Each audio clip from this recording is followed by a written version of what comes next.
Hey, it's Georgina from Designer Plants, and today I'm going to share with you the top 2 things to look for when purchasing artificial plants and vertical gardens to make sure that you get the best quality.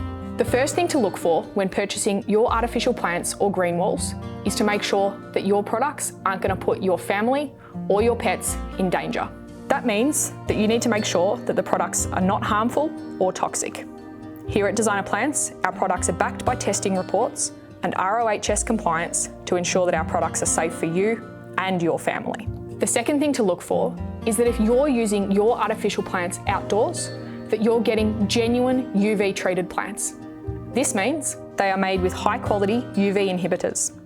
The plants have been UV tested and the company has the testing reports to back it up.